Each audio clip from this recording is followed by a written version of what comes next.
Hello বন্ধুরা, তো দেখো আজকে একটা নতুন জিনিস নিয়ে চলে এসেছি যে আমি আগে কোনোদিনও খাইনি। এটা হচ্ছে তালের আটি, দেখতেই পাচ্ছ। প্রথমে কেটে নিয়েছি, তারপরে এর ভেতর থেকে শাঁসগুলো বের করে নেওয়া হয়েছে। আর দেখো এইদিকে একটু মশলা করে নেওয়া আছে, আদা জিরা লঙ্কা। তো আমার দিদা শাশুড়ি এটা আমাকে বানিয়ে খাওয়াবে।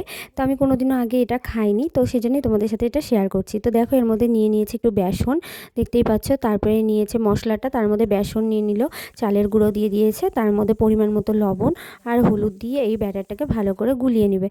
আর এদিকে দেখো কড়াইয়ে তেল দিয়ে দিয়েছে। আর গ্রামের বাড়ি মানে জানোই, গ্যাস তো আছে, কিন্তু এরা উনানেই বেশি রান্না, গ্রামের লোক মানে সুবিধা হয় ওদের, উনানেই বেশি রান্না করতে পছন্দ করে। আর আমিও দিদা বাড়িতে গেলে উনুনে রান্না করি, আমার ভীষণ ভালো লাগে। তো ব্যাটারটাকে দেখো ভালো করে দিদা গুলিয়ে নিয়েছে। তারপরে এর মধ্যে দিয়ে এই যে তালের আটিগুলোকে দেখো সুন্দর করে কেটে নেওয়া হয়েছে। আর এখন একটা একটা করে দেখো তেলের মধ্যে দেবে।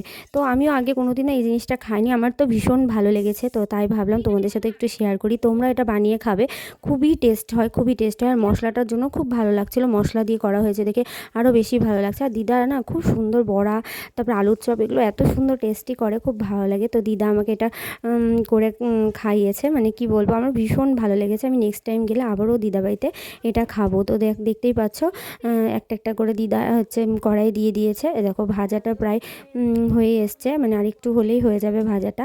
তো দেখতেই পাচ্ছ, আর একটু লাল করে ভাজলে, কড়া করে ভাজলে খেতেও ভালো লাগে। তো তালের আটি, শাঁসের বড়া, মানে পায়েস খেয়েছি আমি আগে, কিন্তু আমি বড়া কোনোদিনও খাইনি। তো এই ফার্স্ট টাইম খেলাম, তো ভীষণ ভালো লাগলো, তাই তোমাদের সাথে শেয়ার করছি। তো দেখতেই পাচ্ছ, আর বড়াগুলো বেশ মুচমুচে হয়েছিল। চালের গুঁড়ো দিলে জানোই একটু মুচমুচে টাইপের হয় বড়াগুলো, তো সেই জন্য আর সব কিছু পরিমাণ ঠিকঠাক হলে তো ভালো হয়, সত্যি কথা বলতে। আর দেখো আর এক লট দিয়ে দিল।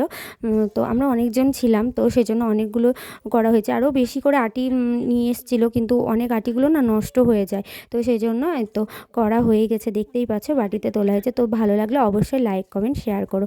টাটা।